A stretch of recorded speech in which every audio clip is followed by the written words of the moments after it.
Bom dia, boa tarde, boa noite, seja qual for a hora em que você estará a ouvir-me através dessa mensagem, através dessas lições. Eu desejo a você que a paz do Senhor e a sua graça esteja sobre você, sobre a sua família, em todos os seus afazeres, que glorifiquem a Jesus. Nós vamos ministrar, e começamos a ministrar, uma série de lições, algumas lições, não são muitas, para ajudá-lo, você que já está em Cristo, você que já é filho de Deus, a se fortalecer em Cristo na força do seu poder, a crescer no conhecimento da verdade e na santidade, é afirmar-se mais em Cristo e na palavra e deixar-se ser guiado pelo Espírito Santo até aquele dia em que Cristo lhe virá buscar, nos virá buscar e arrebatará uma igreja gloriosa, uma igreja sem mácula, sem ruga, uma igreja vitoriosa. Eu vou começar por ler Tiago 5, versículo 17 a 20, o seguinte: Elias era um homem sujeito às mesmas paixões que nós, e orando, pediu que não chovesse. E por 3 anos e 6 meses não choveu sobre a terra. Isto vai encontrar você em 1 de Reis, capítulo 17, versículo 18. E orou outra vez, e o céu deu chuva, e a terra produziu seu fruto. Irmãos, se algum dentre vós se tem desviado da verdade, e alguém o converter, saiba que aquele que o fizer converter do erro do seu caminho, um pecador, salvará da morte uma alma e cobrirá uma multidão de pecados.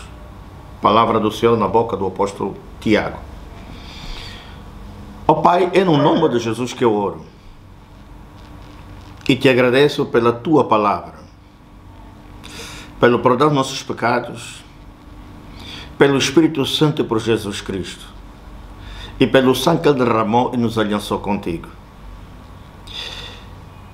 Eu oro para que a tua palavra, e esta palavra, que é a semente mais preciosa que existe neste mundo, jamais volta para ti vazia, antes faça prosperar naquilo para que tu enviaste e seja feito cumprir a tua vontade naquilo para que tu falaste.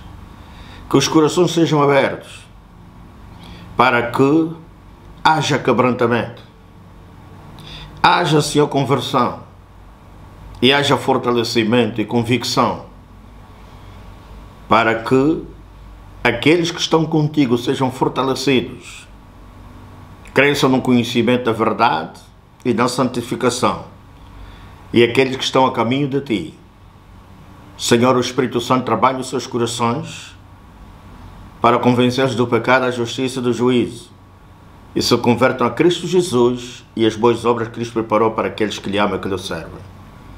No nome de Jesus, eu oro e te agradeço. Amém. Meus irmãos, estas mensagens têm como título Entendendo a caminhada e o bom combate da fé. E esta é a mensagem número 1.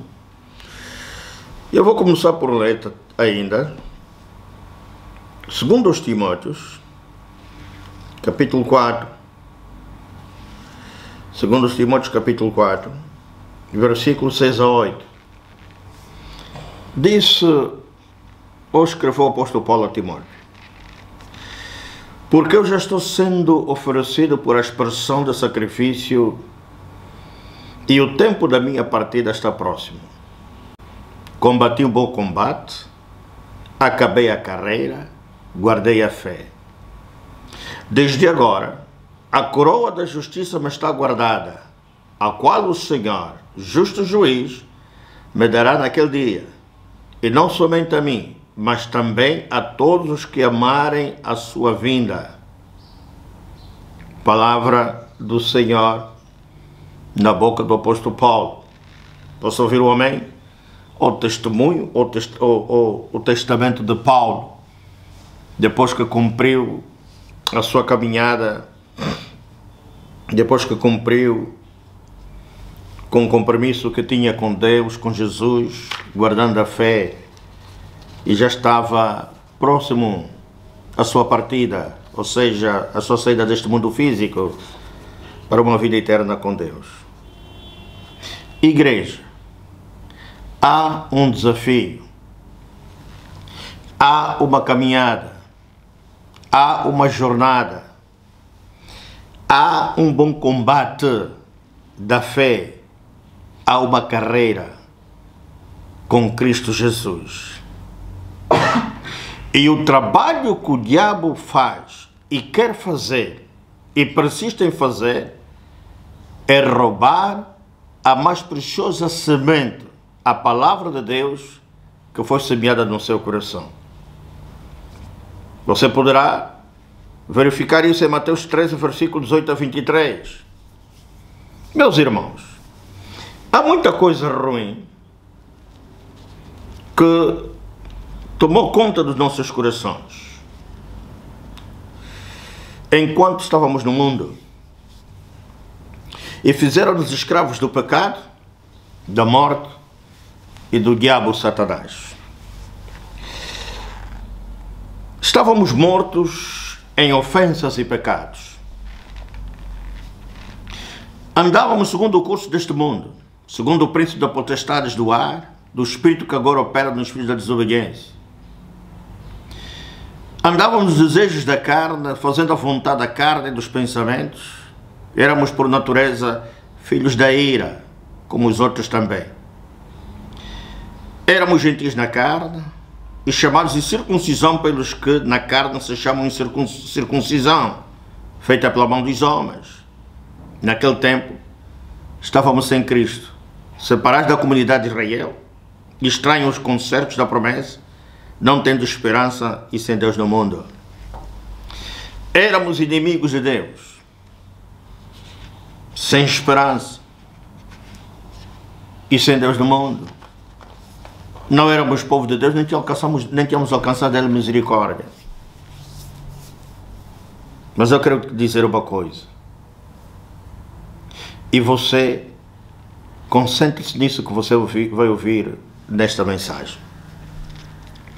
Em Mateus 21, versículo 12 a 17, está registrado um acontecimento em que envolveu Jesus Cristo e o templo de Deus. Jesus entrou num certo tempo, num determinado tempo, entrou no templo de Deus com o objetivo de purificá-lo e fazer daquele templo casa de oração. Expulsou os que vendiam e compravam. Derribou mesas dos cambistas e as cadeiras dos quais vendiam pombas. E Jesus Cristo disse, está escrito que a minha casa será casa de oração. A semelhança do que Jesus Cristo fez para purificar aquele templo, o templo de Deus, também em nós Ele fez o mesmo. Jesus Cristo se manifestou em nossas vidas para expulsar os espíritos malignos que habitavam em nós, que nos escravizavam, que nos dominavam, e para desfazer as obras do diabo, purificando-nos da imoralidade, do pecado, para que fôssemos feitos justiça de Deus, morada de Deus e casa de Deus em espírito e casa de oração. Se nós lermos 1 Coríntios, capítulo 3, versículos 16 a 20, vamos entender um pouco do que aquilo que Jesus Cristo fez, a semelhança do que fez naquele tempo. 1 Coríntios, capítulo 3, versículo 16 a 20. Não sabeis vós que sois o templo de Deus e que o Espírito de Deus habita em vós? Se alguém destruir o templo de Deus, Deus o destruirá. Porque o templo de Deus, que sois vós, é santo. Ninguém se engana a si mesmo. Se alguém dentre vós se tem por sábio deste mundo, faça-se louco para ser sábio. Porque a sabedoria deste mundo é loucura diante de Deus. Pois que está escrito, ele apanha os sábios na sua própria astúcia. E outra vez, o Senhor conhece os pensamentos dos sábios, que são vãos. Em 1 de João capítulo 3, está escrito, vamos já encontrar, 1 de João capítulo 3, versículos 4 a 10, diz o seguinte: qualquer que comete pecado também comete iniquidade, porque o pecado é inimizade, o pecado é iniquidade, perdão. E bem sabeis que ele se manifestou para tirar os nossos pecados, e nele não há pecado. Qualquer que permanece nele não peca, qualquer que peca não o viu nem o conheceu. Filhinhos, ninguém vos engane. Quem pratica a justiça é justo, assim como ele é justo. Quem comete o pecado é do diabo, porque o diabo peca desde o princípio. Para isto o Filho de Deus se manifestou, para desfazer as obras do diabo. Qualquer que é nascido de Deus não comete pecado, porque a sua semente permanece nele, e não pode pecar porque é nascido de Deus. Nisto são manifestos os filhos de Deus e os filhos do diabo. Qualquer que não pratica a justiça e não ama o seu irmão, não é de Deus. Porque esta, versículo 11, porque esta é a mensagem que ouviste desde o princípio, que nos amemos uns aos outros. Escuta, eu quero que você, pelo Espírito de Deus, entenda a caminhada e bom combate da fé. Nossa caminhada para atingir as promessas de Cristo é semelhança à caminhada do povo de Israel, quando saíram da escravidão do Egito para tomarem posse da terra da promessa Canaã, a terra que brotava leite e mel.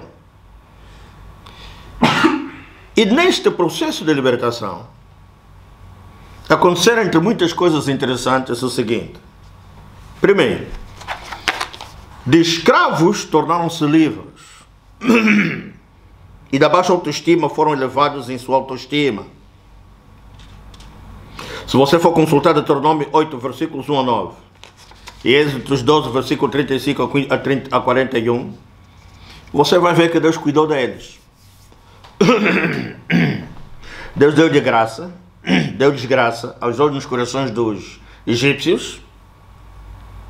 Eles serão ricos da escravidão. Eles serão uma grande multidão e com grandes possessões. E mesmo na travessia do deserto, Deus cuidou deles. Deu-lhes comida, deu-lhes o pão maná sobrenatural que saiu do céu, deu-lhes a comer carne, cordonizas, deu-lhes saúde, os pés deles não se inflamaram, as suas roupas não se romperam, e Deus cuidou que eles tomassem posse de uma terra altamente preciosa, uma terra altamente abençoada. Deuteronômio 8, versículos 1 a 9, você poderá consultar isso, e Êxodo 12, versículos 35 a 41.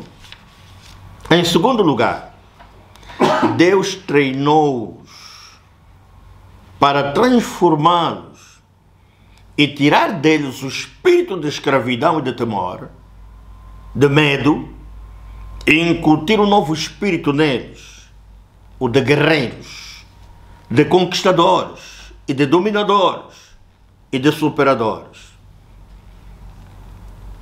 Eles sofreram perseguição, eles travaram combates, enfrentaram problemas endógenas e exógenas, experimentaram enganos e derrotas, e alegraram-se nas vitórias. relacionaram-se com Deus e receberam uma revelação tremenda de Deus que nem nós. Os milagres que Deus operou, os livramentos, as vitórias na guerra contra os seus inimigos, ao ponto de Josué determinar que o sol parasse e a luz também parasse, para que eles pudessem continuar a luta e vencer os seus inimigos. Eles viram, em tempos de cheia, o rio Jordão, as águas separarem-se, e Deus abrir caminho em terra seca no rio, assim como também foi no Mar Vermelho. Eles viram as muralhas de Jericó a caírem ao som das suas vozes depois de 7 dias de marcha.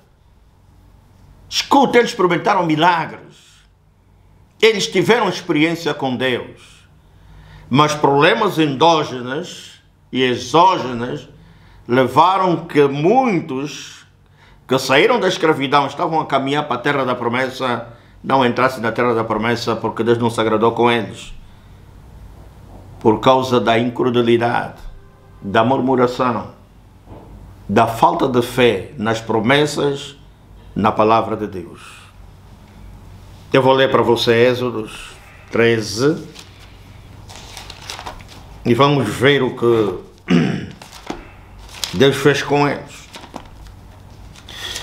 E você, se entender isso, você vai compreender que nós, nesta nova aliança, também não somos uma exceção. Êxodos 13, versículos 17, 18, 21 e 22. E aconteceu que, quando o faraó deixou ir o povo, Deus não os levou pelo caminho da terra dos filisteus, que estavam mais perto, porque Deus disse, para que, porventura, o povo não se arrependa, venda a guerra e torne o Egito. Mas Deus fez rodar o povo pelo caminho do deserto, perto do Mar Vermelho, e subiram os filhos de Israel da terra do Egito armados. Versículo 21 e 22. E o Senhor ia diante deles de dia, numa coluna de nuvem, para os guiar pelo caminho, e de noite, numa coluna de fogo, para os alumiar, para que caminhasse de dia e de noite. Nunca tirou de diante a face do povo a coluna de nuvem de dia, nem a coluna de fogo de noite. Eles tinham a presença de Deus, assim como você também tem a presença de Deus em sua vida, nesta caminhada para atingir e tomar posse das promessas de Jesus Cristo.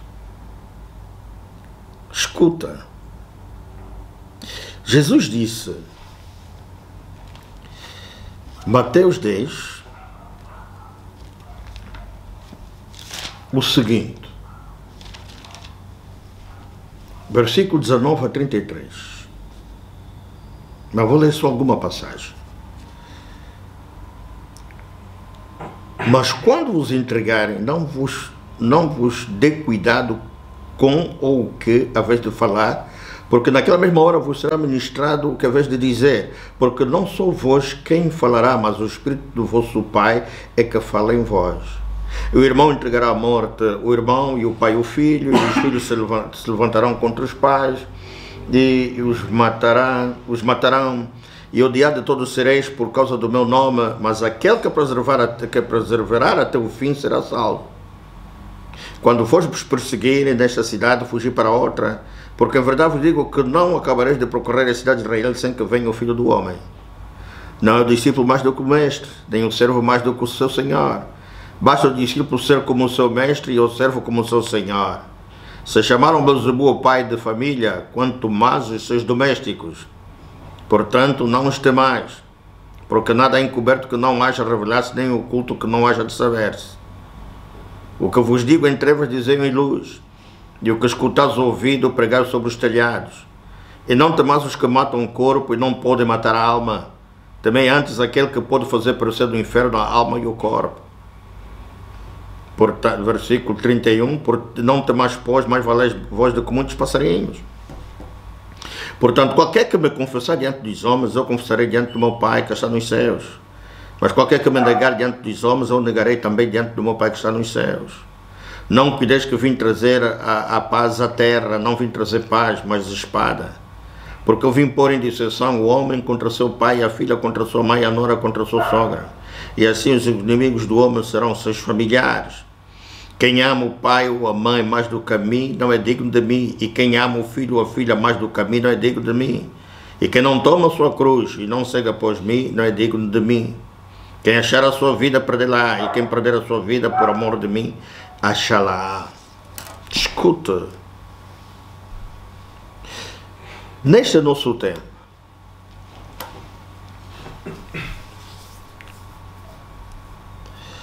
Jesus Cristo e os apóstolos, eles prepararam-nos para o que haveríamos de enfrentar também. Se em 1 Coríntios 10, versículos 1 a 11, está escrito algo muito importante para nosso exemplo, para testemunho, para que não desejamos as coisas mais, como desejaram aqueles que ficaram prostrados no deserto e não tomaram posse da terra da promessa, não entraram nela. Eu quero dizer que nessa nova aliança, da mesma forma que Deus treinou aquele povo, da mesma forma que Deus tirou deles o espírito de escravidão e de medo, e colocou neles um novo espírito, para que pudessem conquistar, tomar posse da promessa e desfrutar das bênçãos da terra que Deus lhes deu, também em nós esse trabalho Cristo faz. Por isso é que nas lições anteriores já vimos que Ele, Cristo, cuida do nosso crescimento quanto à verdade e à santidade. E eles prepararam-nos para que a gente teríamos que enfrentar depois de nos convertermos a Cristo, recebemos Cristo como Senhor e Salvador. 1 de Pedro 4, versículos 12 a 19, é nos alertado para não estranharmos a ardente prova que vem sobre nós, como se coisas estranhas estivessem a acontecer. Porque entre os nossos irmãos no mundo se processam essas mesmas coisas. Em 2 Timóteo 3, versículos 1 a 9, é-nos alertado que nos últimos dias sobrevirão tempos trabalhosos. Nas outras versões diz que será difícil ser cristão. Em Romanos 7, versículo 14, diz que a carne batalhará contra nós para nos levar a servir a lei do pecado. Em Hebreus 12, versículos 1 a 4, diz que temos que olhar para o autor e consumador da fé. E aconselha-nos que devemos resistir ao pecado até o sangue. Meus irmãos, vimos que no lar, na família, haveria perseguição, porque Jesus Cristo veio trazer espada. E em Lucas 12, versículo 49, 53, diz que veio trazer fogo, dissensão no mundo, fogo, conflitos entre aqueles que amam a Deus, que têm o Espírito de Deus, e aqueles que não têm, que são mundanos, têm o Espírito do mundo. Meu irmão, minha irmã,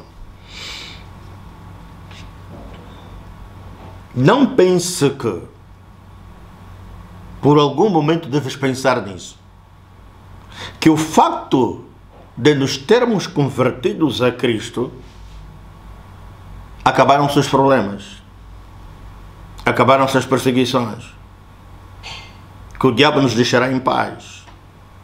Nunca pense nisso, porque a tendência de muita gente é que quando chega a Cristo, ele pensa que tudo acabou, que tudo vai ser um mar de rosas, tudo vai ser colorido. Por isso, nunca pense que tudo acabou. Muitas das vezes é quando as coisas parecem se tornar pior do que antes. Porque se antes éramos escravos do diabo, Sem Cristo no mundo, inimigos de Deus, alguns de nós não eram muitos, e não éramos muito, e alguns não são muito apertados pelo diabo. Há pessoas que o diabo deixa ir, pensando ele que está tudo muito bem, para depois cair nas armadilhas, na morte e na condenação eterna. E há outros que travam uma batalha ferronha com o diabo, por meio de perseguições e outras coisas que o diabo traz, para roubar-lhe a palavra que está semeada no coração, a fim de que essa palavra não dê fruto, e ele cresça no conhecimento da verdade e na santidade, e venha constituir um perigo no seio da sua família e no mundo, para trazer outros a Cristo, tirando-os da escravidão do diabo. Por isso é que o diabo cria problemas nos cristãos, para distrair os cristãos, levar-se a concentrar-se nos problemas e impedir deles saírem e testemunharem de Cristo, fazer a obra de Cristo e tirarem da escravidão mais pessoas. Por isso, meus irmãos, Jesus é o nosso exemplo. Jesus é o nosso exemplo de perseverança, de fé e de vitória.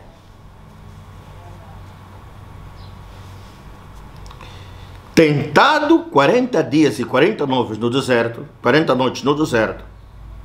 Jesus arrumou com o diabo, venceu as tentações, mas está escrito que Satanás ausentou-se dele por algum tempo.